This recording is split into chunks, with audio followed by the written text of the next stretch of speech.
Përshëndetje të gjithëve, mirë se keni ardhur në Ridibet.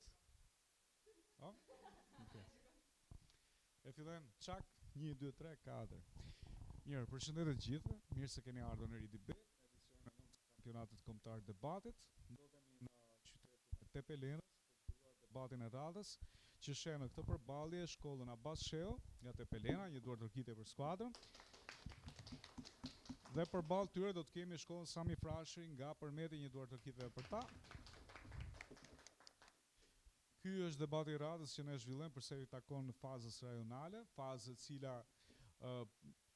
ju jep të drejtën për të kualifikuar në 16 finalistët, që do të thotë në këtë fazë nuk do të kemi të eliminuar, por do të kemi vetëm një sistem pikëzimi, që do të thotë se cila skuadër sot në bazë të performancës që do të japim debat, uroj që të kemi debat sa më të mirë, do të grumbulloj, do të akomodoj ekipet që juria do të japi.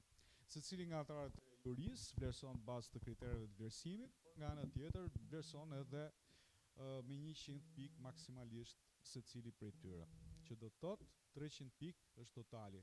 Askush nuk i ka kapur deri tani, por kjo është e mirë kuptueshme. Unë uroj që ju të jeni përgatitur sa më mirë dhe të bëni një debat sikurse kemi bërë edhe vitin e kaluar.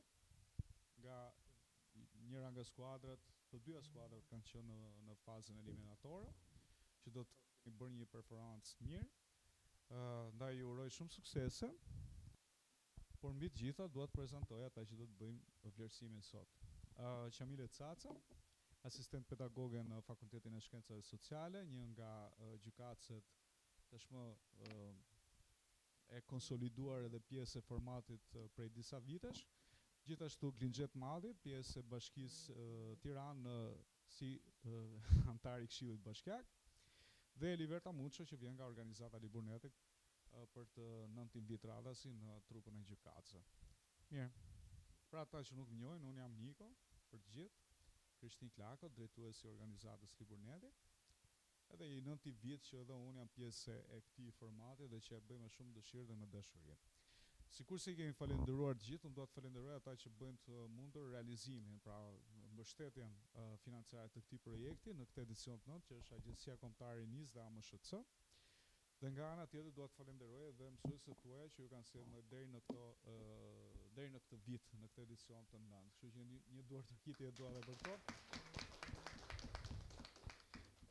Dhe mos harrojmë që ata janë shembulli më i mirë frymëzues për sa i përket të qenit qytetar të denj në këtë kompeticion. Mirë, do vjojmë tani me debatin. Debati i parë do të bazohet në temën a duhet të bëhet grumbullimi i veçantë i mbetjeve organike i detyrueshëm brenda vitit 2026. Do të ndajmë tani vetëm qëndrimet për sa i takon dy skuadrave tek globi, ku është globi se nuk po e shoh. Më fal, ndjes. Glingjet ndihmo. Do të zgjedhë Tepelena në këtë debat parë dhe pastaj do të jetë Përmeti që do të bëjë zgjedhjen për sa i takon qëndrimit në debatin e dytë të liderit. Po, do ta tregojmë nga kamerat, lutem. Të dyja vajzat kundër do të jetë Tepelena, pro do të jetë Përmeti, për sa i takon temës duhet të bëhet grumbullimi i veçantë i mbetjeve organike i detyrueshëm brenda vitit 2026. Nga ky moment keni 7 minuta kohë përgatitore.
antarët, fillojmë me debatin e parë. Sikur se thamë dhe pak më përpara, të 8 antarët do të kenë drejt fjalë, 1 minutë maksimalisht, në momentin që keni përfunduar argumentin ose ka rënë zilja, mos e ndërprisni fjalën, vazhdojeni për ta përmbyllur, por jo për ta tejkaluar pastaj minutazhin në nivele të larga atë. Okej? Me suksese fillon skuadra që mban qëndrimin pro dhe pasohet nga skuadra që mban qëndrimin kundër.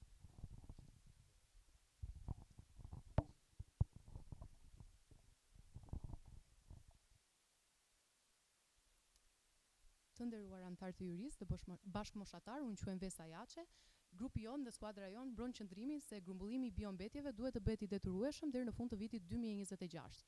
12 vjet ne kemi shkelur objektivat tona dhe sipas VKM-s 608 që u ndërmor në vitin 2014, ne kishim si objektiv 50% reduktim të biombetjeve deri në vitin 2021 dhe 65% deri në vitin 2026. Dhe akoma nuk kemi arritur asgjë. Nuk është mbajtur as edhe një përgjegjësi dhe nuk është vendosur as edhe një gjop.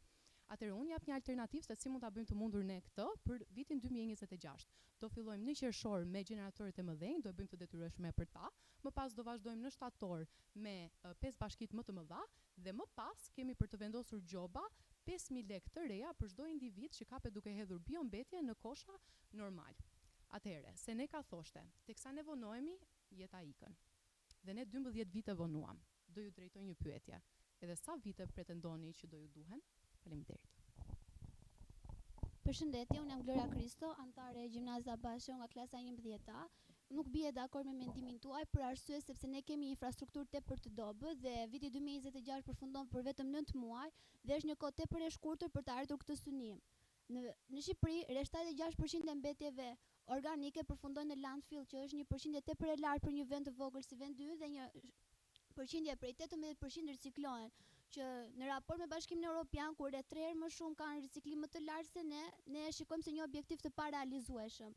Sipas statistikave të marra nga landfillit e Pelenës, që ndodhet në fshatin Majkosh, rreth 64% e mbetjeve janë organike, 12% plastik dhe 12% qelç dhe infrastruktura është tepër e dobët, nuk ka roje dhe kontenierë të veçantë për ndarjen e tyre. Gjithashtu dhe sistemi rrugor nuk ka sistem rrugor të ndarë për të ndërmarrë dhe për të bërë kjo nismë e suksesshme. Dhe në fund do ta mbyll se ky më shumë konsiderohet si një objektiv ambicioz, se siç e dini, një shtëpi nuk mund të niset të ndërtohet nga çatia, por nga themelet. Prandaj dhe ky objektiv është i parealizueshëm. Faleminderit.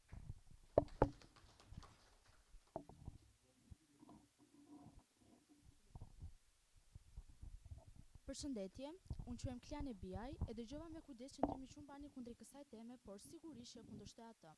Ju përmendet një fshat ku thatë se mungojnë kontenierë dhe njëkohësisht infrastruktura, por nëse shqiptarët kanë vullnet, gjithçka mund të realizohet. Lidhur me këtë që sapo thash, mbajnë qëndrimin pro, duke thënë se po, grumbullimi i mbetjeve bioorganike duhet të bëhet i detyrueshëm me patjetër brenda vitit 2026. A keni dëgjuar ndonjëherë për ligjivin? Ligjivi është lëngu toksik i cili krijohet nga dekompozimi i biombetjeve. Trajtimi i tij është relativisht i kushtueshëm në Shqipëri dhe pothuajse nuk bëhet fare.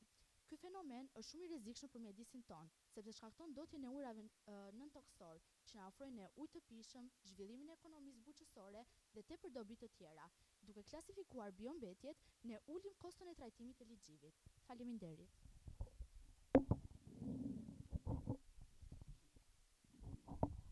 Përshëndetje të gjithëve, jam Kamela Shumeli, jam pjesërisht dakord me argumentin tënd, për shkak se unë mendoj se nëse një reformë e re zbatohet pa infrastrukturë të plotë, pa ndërgjegjësim të qytetarëve dhe pa kontroll, atëherë ajo rrezikon të mos funksionojë si duhet.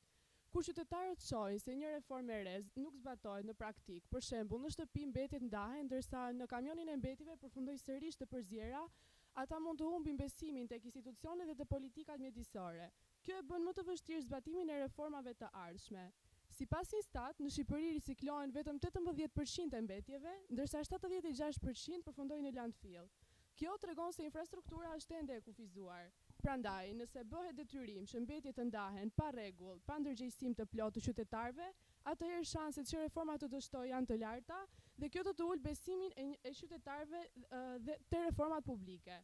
Vendosja e një afati të përcaktuar kohor si 2026 mund të shkaktojë një ndjenjë urgjence politike dhe institucionale, duke i shtyrë bashkitë dhe institucionet publike të marrin masa për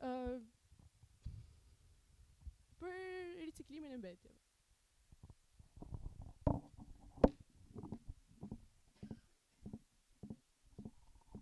Ekspertiza në infrastrukturën shqiptare, sigurisht duken jeni ekspert në këtë fushë, por një nga synimet kryesore të Shqipërisë është antarësimi në Bashkimin Evropian.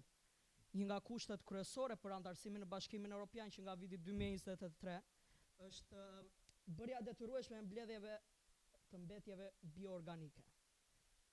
Duhet mos harrojmë që përveç se përfitimeve të natyrës, ngrohjes globale, ka përfitime në ekonomi, pasi më pas mund të futem në një treg shumë të ri ndërkombëtar si biofueli. Gjithashtu, duhet të mos harrojmë që ekonomia shqiptare merr një avancim shumë të madh nëse pranohet në Bashkimin Evropian dhe lidhjet dhe ka mundësi për lidhje shumë më të forta me aleat ndërkombëtar. E gjithë kjo përafrohet duke bërë të detyrueshëm mbledhjen e mbetjeve bioorganike. Na sjell një hap më pranë. E falenderoj djalin për argumentin e dhënë, por nuk jam pjesërisht dakord, pasi mendoj se duhet të kundërshtoj, sepse mendoj se nuk ekziston akoma një treg i qëndrueshëm për të përthithur të gjithë kompostin që mund të prodhohet. Nëse ky treg nuk konsolidohet dhe nuk është i qëndrueshëm, atëherë gjithë komposti i prodhuar nuk ka se ku të shitet dhe kjo gjë duhet të subvencionohet nga shteti dhe do të sjellë rritjen e kostove publike, gjë që do të ndikojë në ekonominë tonë personale, por dhe atë familjare. Europa prodhon rreth 13 milion ton kompost dhe vetëm 4 milion prej tyre përdoret në hortikulturë. Kjo gjë tregon se kërkesa është shumë herë më e vogël nga ajo çka prodhohet dhe ritmet e rritjes së kërkesës janë shumë të vogla. Europa përbën 25% të tregut global për dekompozimin e mbetjeve dhe rritjet e kërkesës janë 3 deri në 4% dhe tregon që kërkesa rritet me ritme relativisht shumë të ulta. Prandaj qeveria nuk duhet ta imponojë kurrësi prodhimin e të gjithë këtij komposti pa patur akoma një treg real ku gjithë kjo të përthithet. Faleminderit. Përshëndetje, jam Ena Dacit, falenderoj për mendimin, mirë po mendoj se grumbullimi i mbetjeve është jo vetëm detyrë ambientale, por dhe mënyrë kursimi. Siç e dini, Shqipëria është një vend i cili ka në plan incinerator, mirë po incineratorët janë investime të shtrenjta dhe ndotës. Duke ndarë biombetjet që në burim, pjesa e mbetur, rritet eficienca energjetike dhe ulet kërkesa e djegjes. Gjithashtu dhe kosto e trajtimit do të ulet. Grumbullimi i biombetjeve do të shmang kosto të padrejta dhe ul dotjen për incineratorëve. Ndaj, për ta përmbyllur, grumbullimi i mbetjeve është jo vetëm luks, por detyrë për mirëmbajtjen e mjedisit. Faleminderit. Përshëndetje, unë jam Arfjora Qendron, nxënëse klasës së 11A. Atëherë unë nuk jam dakord me mendimin e parafolësit, por e respektoj atë. Gjithashtu kam një kundërargument. Grumbullimi i mbetjeve organike brenda 2026-s është një proces shumë i vështirë për të zbatuar për shkak se kërkon investime të larta dhe rritje tarifash për qytetarët. Ndarja, trajtimi i mbetjeve kërkon organizimin më të plotë të një sistemi dhe kjo do të sjellë blerjen e kontenerëve më të mëdhenj, automjeteve më të specializuara apo dhe hapësirave të kompostimit ose biogazit, gjë që rrisin ndjeshëm shpenzimet e bashkive. Dhe në këtë rast shpesh shpenzimet nuk mund të mbulojnë të gjitha nga tarifat aktuale të mbetjeve, kështu që do të kërkohet rritja e tyre për të paguar kostot operative. Kostoja fillestare e investimit për 15.000 ton mbetje organike është rreth 46.6 euro, kurse kostoja operative 18.7 euro për ton. Kjo shumë mbulon vetëm 20 deri në 40% të kostove operative, gjë që sjell rritjen e tarifave me 1% minimalisht për të paguar kostot operative dhe kjo si rrjedhoi sjell rëndimin ekonomik për qytetarët edhe për bashkinë. Përshëndetje, unë jam Egi Lilaj, e respektoj argumentin tuaj, por sigurisht që e kundërshtoj atë. Ju thatë se shpenzimet e bashkive do të jenë të mëdhaja dhe prandaj do të rriten tarifat, por në fakt shpenzimet e bashkive do të mbuloj fondet e disponueshme nga Bashkimi Evropian. Fondet e disponueshme janë fondet të cilat përdoren për të përmbushur standardet mjedisore. Pa projekte konkrete, këto fonde do të shkojnë diku tjetër. E çfarë më mirë se sa grumbullimi i detyrueshëm i biombetjeve brenda 2026-s do të na krijonte mundësinë që ne të përdornim këto fonde. Çfarë po presim pra? Duhet ta bëjmë me patjetër grumbullimin e biombetjeve të të detyrueshëm. Faleminderit.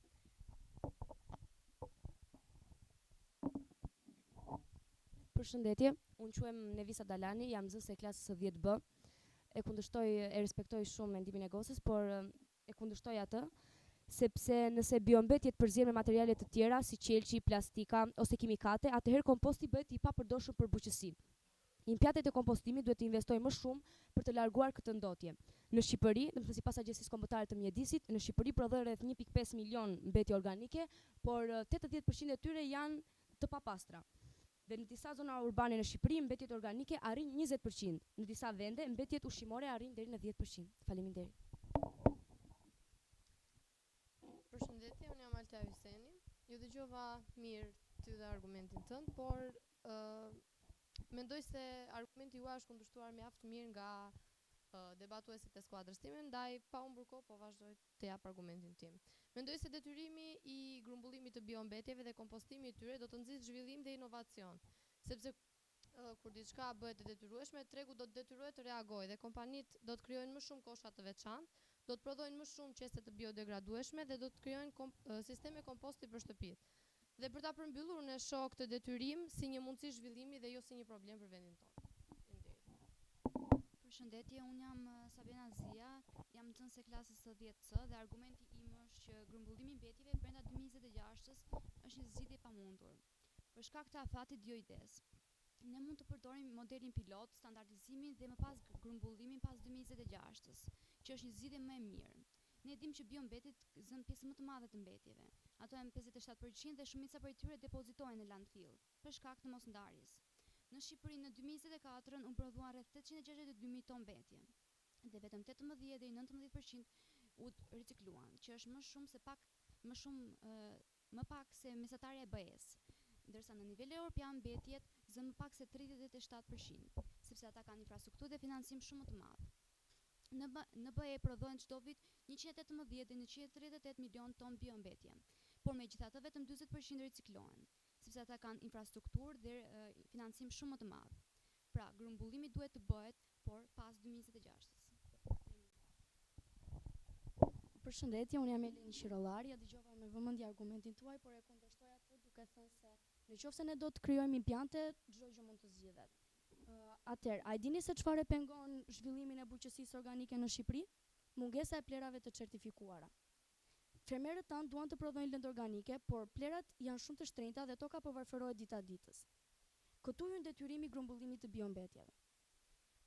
Nëse neve sigurojmë lëndën e parë për kompost, ne mund të krijojmë një kompost shumë cilësor, duke zënë për shembull Cerikun, i cili është impjanti i parë i prodhimit të kompostit cilësor në Shqipëri, që përdoret nga fermerët tanë, dhe sipas studimeve ka dalë se është një kompost i pasur me lëndë organike. Por pse duhet të presim? Duke qenë se ekonomia po lulëzon në Europë dita ditës dhe çmimet po rriten 30 deri në 50% më shtrenjtë, ky detyrim do të sigurojë jo vetëm zhvillim për bujqësinë tonë, por do të ulë importin tonë si shtet dhe do rrisi eksportet tona bujqësore. Faleminderit. Përshëndetje, unë jam Zara Shehu, e respektoj mendimin tuaj, por nuk jam dakord, sepse grumbullimi i veçantë i mbetjeve organike është i vështirë për të realizuar. Kërkon një sistem të veçantë trajtimi dhe transportimi, sepse biombetjet kanë erë, prishen shpejt dhe duhet të mblidhen më shpesh.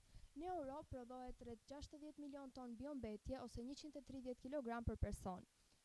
Por vetëm një pjesë e vogël mbi vetë veçmas, ndërsa pjesa tjetër, pjesa më e madhe, përfundon në landfill ose digjen. Më shumë se 53% e mbetjeve vijnë nga familjet, kështu që sistemi duhet të funksionojë në miliona shtëpi. Për më tepër, mbledhja e biombetjeve kushton deri në 50% më shumë se mbetjet e zakonshme, ndaj për një afat të shkurtër kohor është e vështirë dhe jo gjithmonë e realizueshme. Përshëndetje të gjithëve, unë jam Irisa Mullara, i dëgjova të gjithë bashkëbiseduesit dhe ishin argumente mjaft interesante dhe do ju përgëzoja për këtë. Por e dini si ishon pak si Akili, shumë të forta në pamje të parë, por ka një pikë që i dëmton, thembra e tij. Ishin vërtet argumente që na ofrojnë që vërtet ne nuk kemi infrastrukturën, ne nuk kemi këtë, nuk kemi atë, por në të vërtet ne kemi infrastrukturën, ne kemi fondet nga BE-ja dhe ajo çka mungon është pak optimizëm. Se më vjen që keq që jemi në një hapësirë rinore dhe të gjithë jemi kaq pesimistë për të ardhmen e vendit tonë. pse mos ta shohim gotën gjysmë plot, edhe jo gjysmë bosh. Ne duhet të jemi optimist se do të arrijmë objektivat për 2026-ën. Kur kemi pritur kaq gjatë, pse mos ta realizojmë në kaq pak muaj sa na ka ngelur. Dhe siç thot dhe një autor shumë i njohur nga Përmeti, Naim Frashëri, pun natë ditë që të shohim pakës dritë. Edhe ne këtë duhet të bëjmë. Faleminderit. Përshëndetje, unë jam Gjeni dhe dëgjova me vëmendje argumentin e Irisit dhe e vlerësoj, por më duhet ta kundërshtoj. Për arsye se rritja e rregullave ose kostove për menaxhimin e mbetjeve mund të çojë në rritjen e dumpingut ose e thënë ndryshe hedhjen e mbetjeve në mënyrë të paligjshme. Dhe kjo shpeshherë vjetër e kur qytetarët ose bizneset e shohin sistemin e menaxhimit të mbetjeve si shumë të vështirë, të kushtueshëm apo të ndërlikuar, ata përpiqen të gjejnë mënyra të tjera alternative për ta shmangur këtë gjë. Dhe kjo ku do rezultojë në hedhjen e mbetjeve në periferi të qytetit, kanale, lumenj apo dhe në ndjekjen e tyre në mënyrë të paligjshme. Sipas të dhënave të European Environment Agency, hedhjet e paligjshme të mbetjeve përbëjnë 5 deri në 10% të mbetjeve komunale. Gjithashtu, studime kanë treguar se në ato vende ku tarifat për hedhjen e mbetjeve janë shumë të larta ose kontrolli institucional shumë i ulët, hedhja e incidentet e dumpingut do të rriten me 30%. Faleminderit.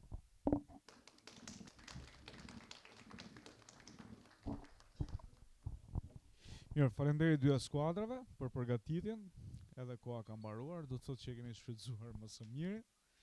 Vjen mirë që kishte përgatitje, kishit lexuar, sigurisht debati ishte cilësor për sa më takon, pastaj juria është që vendos edhe pikët. Do të vazhdojmë me debatin e dytë. E dini që në këtë debat të dytë temat nuk janë pjesë e paketave kërkimore, por janë tema të thjeshta dhe shumë urdhro? Po, qëndrimin po. Ndërsa temën e zgjedh juria.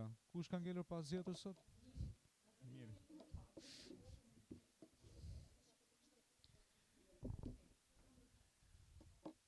Po. Atëherë, përdorimi i telefonave celular nga fëmijët e moshës 15 deri në 17 vjeç është justifikuar. Ta lexojmë edhe një herë. Atëherë, përdorimi i telefonave celular nga fëmijët e moshës 15 deri në 17 vjeç është justifikuar.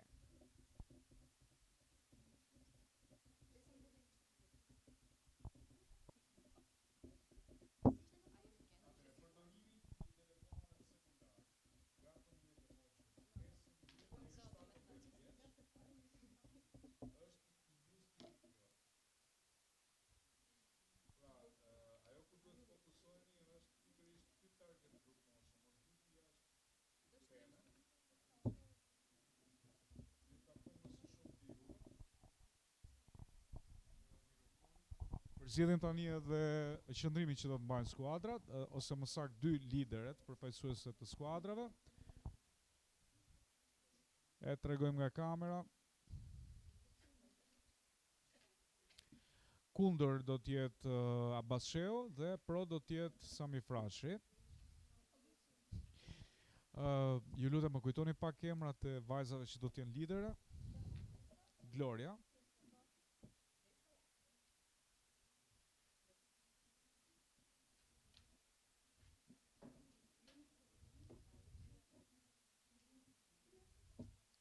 Okej. Grupi padyshim që mund të suportoj liderin e skuadrës, që do të thotë edhe gjatë përgatitjes, pra minutazhit, nuk kemi filluar akoma, ju lutem pak vëmendje. Okej. Ndoshta për ata që nuk kanë qenë pjesë e ridebatin përpara. Pra, pjesa tjetër e grupit mund ta ndihmoj liderin e skuadrës, që do të thotë gjatë kohës përgatitore, por edhe gjatë kohës së debatit. E rëndësishme është që mos krijojmë zhurmë, të mbajmë qetësi, vëmendje dhe sigurisht vëmendja nuk duhet vetëm nga lideri i skuadrës, që është duke folur, por duhet dhe nga anëtarët e skuadrës në mënyrë që të japin argumenta apo suportin e tyre më së miri që debati dali sa më cilësor. Mirë? Kështu që nga ky moment keni 7 minuta kohë përgatitore.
gati? Okej. Në këtë debat të dytë që vënë përballje dy vajzat, Vesën edhe Glorian, do të kemi 4 ndërhyrje në nga 2 minuta për secilën. Suksese. Faleminderit.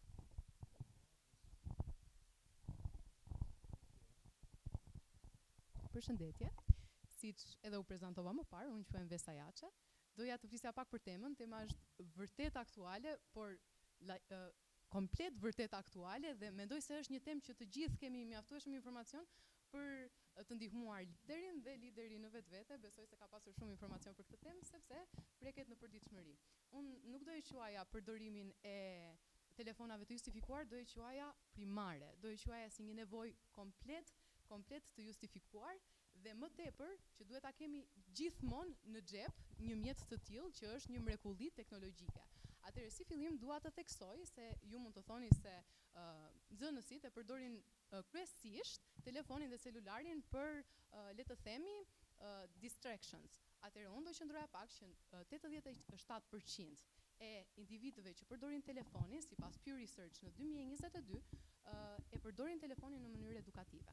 Pra, kjo do të thotë në mësimdhënie, e përdorin për të marrë informacion, për të kryer projekte, për të diskutuar në lidhje me klasa, në lidhje me grupe aktivitetesh dhe krejtësisht në mënyrë të çiltër, siç do ta përdorte dhe do ta shfrytëzonte secili 15 deri në 17 vjeçar këtë mundësi. Gjithashtu doja të shtoja se shkollat që e kanë ndaluar përdorimin e telefonit nuk raportojnë ndonjë ngritje në mësim dhe në nivelin e nxënësve. Faleminderit. Përshëndetje, unë jam Gloria, nuk mendoj se kam nevojë për prezantim sepse jemi lider e këtij debati. Të dëgjova me vëmendje, por nuk bie fare dakord me mendimin tuaj sepse nuk mund ta quajmë përdorimin e telefonave primar. Nuk është as pak i justifikueshëm që ne breziri, ne jemi vetë moshatar të kësaj grup moshe dhe unë e krahasoj me vete si fillim. Le të kthehemi pak në klasat e fillore dhe tani ku telefonin nuk e kishim të përdorshëm dhe të rikthehemi tani ku çdo gjë e kemi gati. Kemi ChatGPT ku marrim detyrat, kemi marrim projekte dhe jemi shumë pasiv dhe mendojmë se teknologjia na ndihmon. Mos gaboj ti the se 87% e fëmijëve e përdorin këtë në mënyrë edukative, por nuk bie dakord, sepse dekada e fundit është rritur me 10% numri i viktimave ndaj bullizmit verbal, e cili është fal internetit dhe përdorimit të tij, dhe sigurisht dua të shtoj edhe përdorimin e rrjeteve sociale që nuk është as pak i dobishëm për ne si nxënës. Faleminderit.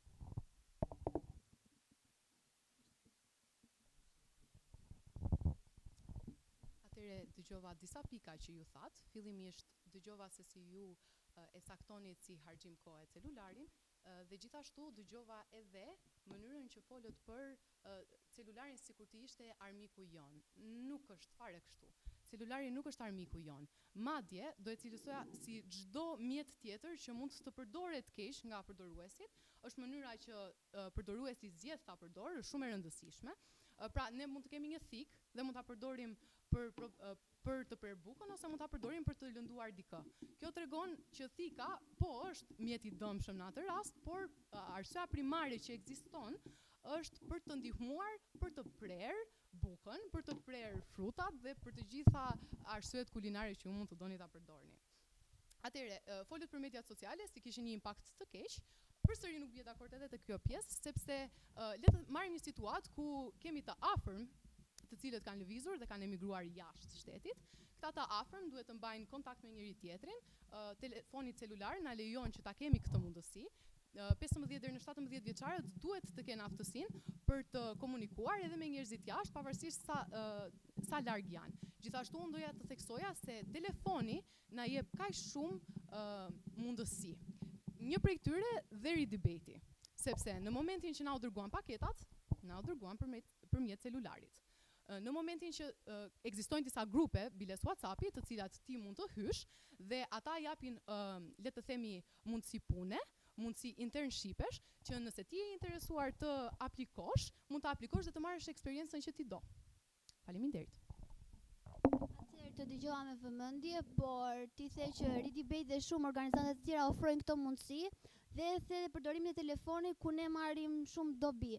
Por nuk bie dakord sepse ne mund të përdorim enciklopedi, mund të përdorim libra, që nga dituria e natyrës në klasë të parë ne fillojmë të marrim informacion rreth riciklimit dhe rreth temave më të rëndësishme, por duke qenë se sot është primare riciklimi, do doja ta shtoja edhe këtë fakt. Ti the dhe përdorimin e etikës së bukës që më pëlqeu kjo gjë, por e pesi dobi. Por ne nxënës nuk kemi dobi të marrim informacion, të jemi të ekspozuar ndaj ekraneve. Dobin e sjellin librat, e sjellin enciklopedit, e sjell dituria që marrim nga mësuesit, komunikimi që ofrojmë me ta, sepse ne me telefona celular si nxënës të kësaj moshe po humbim komunikimin, që është thelbi i jetës. Duke humbur komunikimin, ne bëhemi të mbyllur në vetvete, nuk arrim të shprehim mendimet tona, dhe kjo gjë nuk ndikon në mirëqenien dhe në rritjen tonë nga ana akademike do doja të thoja, por na e ul këtë ekspresivitet dhe në proceset mësimore. Faleminderit.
Atëherë ti the që është një rrugë më e gjatë për të shkuar deri në bibliotekë, sepse telefonin e kemi afër, apo siç përmendi edhe komunikimi me të afërmit para një replike, por nuk kemi pse të jemi ne të domosdoshëm për të folur deri për me të afërmit tan, sepse ne kemi prindër të cilët janë përgjegjës për moshën tonë, sepse ne nuk e kemi kaluar moshën 18 vjeç për të qenë të pavarur. Nuk po them që telefoni duhet hequr në mënyrë kundër, por ai shkakton bullizëm. Shkakton përqendrim të fëmijëve, ulet përqendrimi i fëmijëve në shkollë. Sipas statistikave të marra nga Instat, përqendrimi i fëmijëve dekadën e fundit dhe 20 vjeçarën e fundit është ulur me 25%, që është një rritje shumë e madhe kësaj përqindje krahasuar me vitet e mëparshme. Ulja e përqendrimit të fëmijëve shkon sepse ne në këtë moshë jemi gati për të shkuar te një rrugëtimi tjetër, që është universiteti.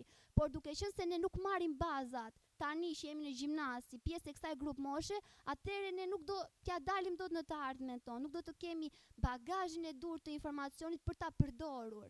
Dhe kjo nuk është as pak e dobishme, sepse telefona shkaktojnë uljen e përqendrimit tonë dhe gjithashtu dhe rritjen e bullizmit. Në shkolla shpeshherë na vijnë përfaqësues të këtyre organizatave dhe policë, të cilët flasin për rritjen e këtyre situatave, siç është bullizmi, apo dhe shumë vetvrasje që po ndodhin, dhe para pak muajsh në Gjirokastër ndodhi një incident i tillë që nuk që as pak i këndshëm për moshat tona, sepse na tronditi të gjithëve.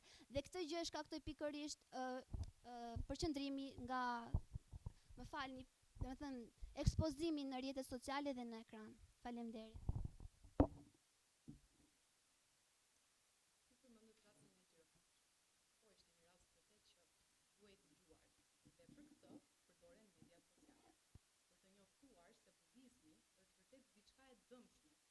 Cila nuk duhet të përsëritet dhe nuk duhet të kryhet nga asnjë individ.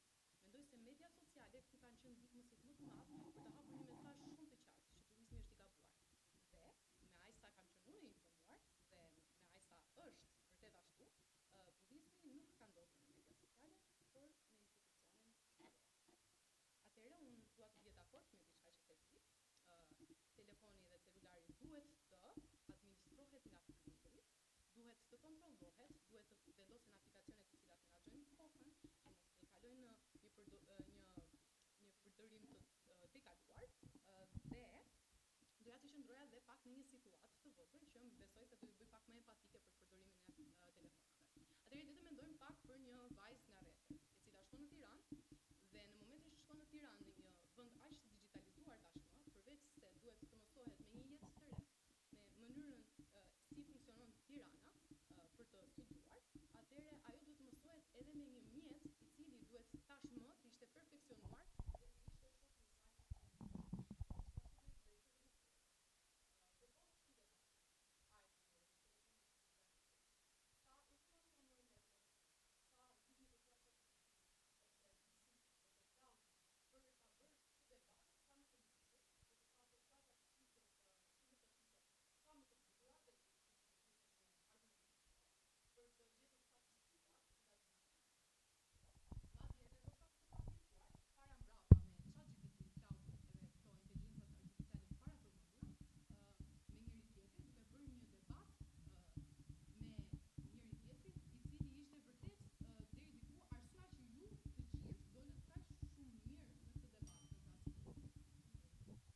Atëherë të dëgjova me vëmendje dhe the që neve mund të na ketë ndihmuar rrjetet sociale për nxjerrjen e këtyre informacioneve, por ne kemi marrë informacion nga lënda e biologjisë sepse po e trajtojmë këtë 3 mujor, riciklimin, ripërdorimin dhe të gjitha materialet e tjera. Gjithashtu ne kemi kryer dhe investigime në teren, siç është landfilli Majfoshi, që është një landfill i qytetit ton, ku folëm dhe me pjesëtarët e Bashkisë së Tepelenës dhe morëm informacionin e duhur rreth kësaj teme. Gjithashtu, është rritur ndjeshëm dëmtime shëndetësore të fëmijëve, të cilët janë të ekspozuar ndaj rrjeteve sociale dhe telefonit. Sipas statistikave të nxjerra nga World Bank, 75% e fëmijëve kanë probleme me sy dhe kardiovaskulare. Gjithashtu, ata pas mbarojnë së përdorur telefonin e vënë në jastëk. Dhe në fizik ne kemi mësuar transportimin e valve dhe valët ndikojnë drejt për së drejti me trurin. Por ka dhe një gjë. Në Shqipëri nuk ka ligj, po s'ka zbatim. Po të shkojmë pak më tutje të hedhim syt nga Europa, siç është Gjermania. Gjermania nuk lejon përdorimin e telefonave celular pas orës 11 nga fëmijët, gjë që është një masë shumë e mirë sepse po të krahasojmë vete me një bashkëmoshatarin ton, atje do të vërejmë sepse jemi shumë brapa dhe jemi vërtet duhet të hedhim syt nga Europa dhe duke parë se ata janë përpara nesh dhe rregulli po i disiplinon, kjo tregon se ne dhe duhet të disiplinohemi dhe duhet të mendojmë se prindrit duhet të na ndihmojnë në këtë përgjegjësi të marrë. Dhe kështu që nuk mendoj se telefoni celular duhet të jetë i dobishëm domosdoshmërisht për fëmijët e kësaj grup moshe, sepse është mosha ku ne thithim, është mosha ku ne jemi hapat drejt së ardhmes. Faleminderit.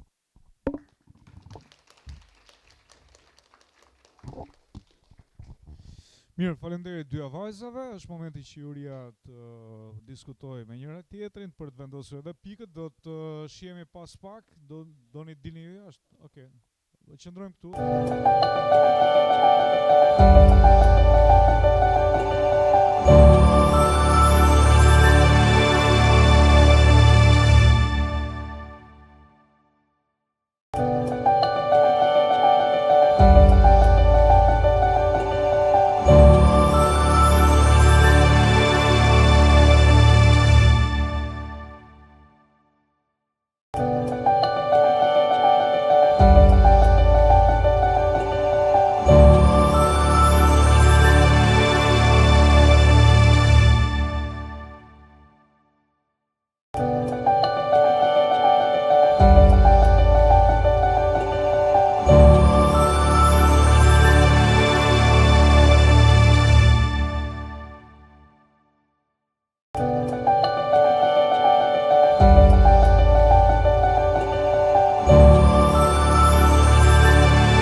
Atëherë po e nisun, përshëndetje, ju uroj suksese të dy shkollave. Ishte një debat goxha i mirë, sepse kishte disa pika të forta. Do ndalem pak në një analizë të përgjithshme që ju të përmirësoni veten në të ardhmen, qoftë në këtë format, por edhe në formate të tjera, sepse do e keni të vlefshme. Pash që shumica nga ju ishin viti i parë që merrnin pjesë, ju përgëzoj sepse keni respektuar pjesën e rregullave të formatit me duhen disa përmirësime, por që gjithsesi ju përgëzoj. Atëherë në disa pika është pjesa e gjuhës dhe komunikimit. Shpeshherë shoh që në momentin kur flet kolegu juaj e humnit pak pjesën e shikimit të kolegut, e humnit përqendrimin ose komunikonit me njëri tjetrin. E di që është e lejueshme, por pa e shqetësuar tjetrin sepse mundi të rrihni vëmendjen dhe kjo gjë shkakton një stepje. Për sa i përket pjesës së gjuhës, ju përgëzoj gjithëve se ishi shumë elokuent që të gjithë.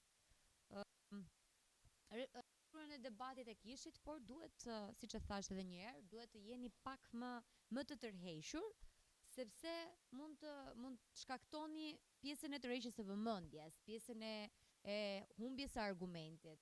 Ndalem pak tek pjesa e argumentave dhe të dhënave statistikave. Të dy grupet kishit bërë një studim shumë të mirë për sa i përket debatit në grup.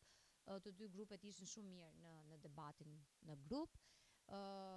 Ju përgëzoj, kurse sa për liderat, të dy gocat bravo. Tani pranoni disa kritika apo jo? Atëherë e nis me gocën, më thuaj pak jemi lutem. Atëherë e nis me Vesën që argumentat i kisha goxha mirë, kisha të forcën gjuhën e trupit, cilën ti e mposhti emocionin tënd, por jo shumë shpërthyese. Domethënë pak më menaxhuese për të arritur dhe për të nxjerrë pa ato pikat të cilat ti doje realisht i thoje.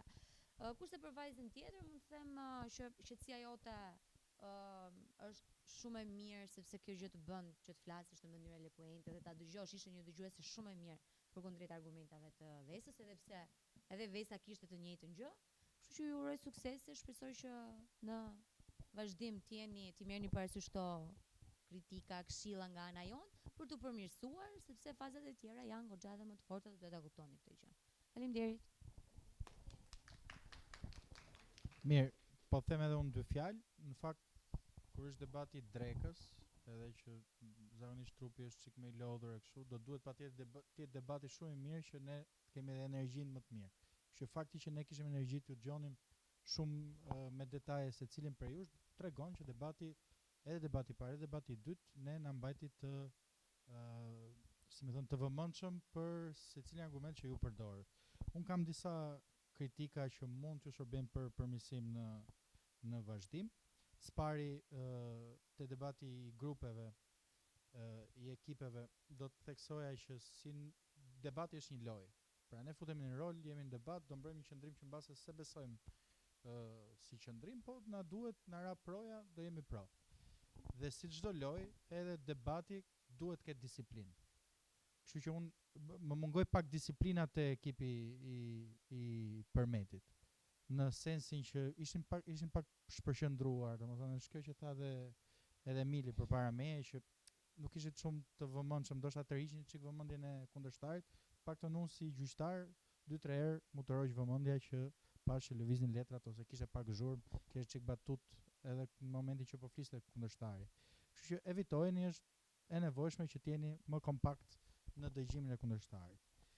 Së dyti nga ekipi i gjimnazit të Pelenës kishte përsëritje referencash. Pra dëgjova atë 13% riciklohen nga 3 debatues.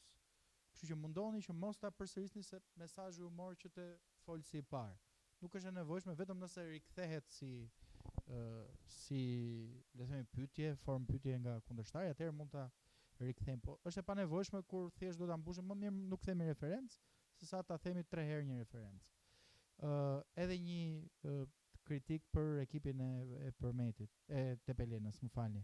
Kur i thoni kundërshtarit që jam shumë, domethënë jam dakord me ju, por ju duhet t'ju kundërshtoj, më duhet t'ju kundërshtoj, dhe pastaj fillon një argument komplet tjetër, fillimisht kundërshtojeni, nëse thoni më duhet të kundërshtoj. Ose mos e thoni më duhet të kundërshtoj, po kam rezervat e mia mbi këtë që thatë, por unë mendoj që ka edhe një gjë tjetër. Pra kur themi më duhet ju kundërshtoj, kundërshtoj. Sepse unë pres kur ju thoni më duhet kundërshtoj, çfarë të kundërshtosh? Edhe nuk më vjen kundërshtimi, si më thënë. Ose mos e themi fare. Pra janë ca shprehje që janë shumë të rëndësishme për të përdor, po ca herë nuk janë më vonë për të përdor. Pastaj, tek debati i dytë ishte shumë i mirë, sigurisht është temë spontane, ju mbas e keni dëgjuar nga, nuk e di, janë dhënë debatet e tjera online, mbas e keni dëgjuar një pjesë. Po, mund të jetë edhe kjo. Po. Për vesën kam një gjë, kur tema nuk është absolute, që do thotë përdorimi i telefonit celular 15-17 vjeç është justifikuar, nuk është absolute. Pra ti nuk ke pse ta bësh absolute, në sensin e është shumë i justifikuar. Telefoni është shoku im i ngushtë. Domethënë përmendë këtë. Po, shoku i ngushtë. Pra nuk kemi pse të shkojmë në absolutizëm. Përmendëm është justifikueshëm dhe je më komode në temën tënde se sa të shkosh në atë lloj ekstremi. Megjithatë, Vesa ti ke komunikim shumë të mirë publik, kështu që është një pikë e fortë e jotja dhe je bindse në ato që thua. Për Gloria ishte e qetë, nuk e kishte të lehtë, se duke qenë se ne gjithë, pavarësisht se ne jemi më të nej, po edhe mosha juaj përballet me telefonin, është shumë e vështirë ta mbrosh, si më thën, si qëndrim, po ja arrite me zgjuarsi që ta mbaje temën aty ku do e ti. Pra te librat, te enciklopedia, te komunikimi me mësuesit, te komunikimi me nxënësit. Pra të dyja ju arritët që të jepit maksimumin shumë mirë.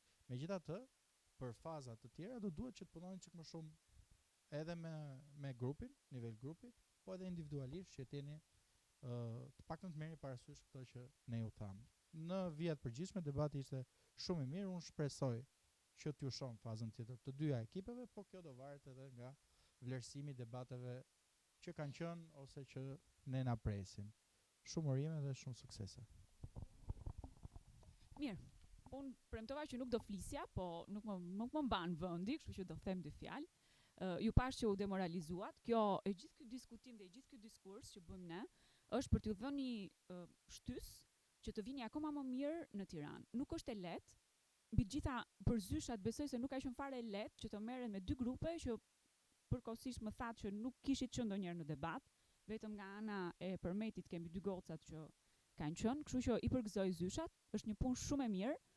E thën me shumë superlativa për të dyja dhe më vjen shumë mirë që punoni me nxënësit dhe më vjen shumë mirë që vit pas viti unë i shoh të riten. Dhe kjo është për të vlerësuar.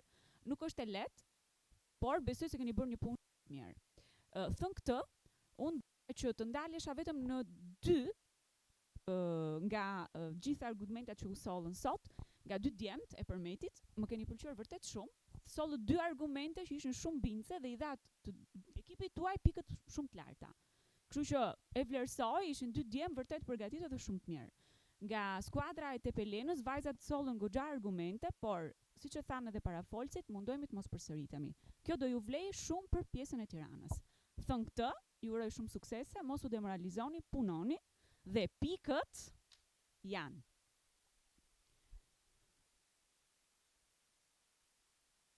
Sami Frashëri 211 pikë, Abas Sheu 215 pikë. Deri më tani, jeni që të dyja në Tiranë, kështu që mundoni të punoni.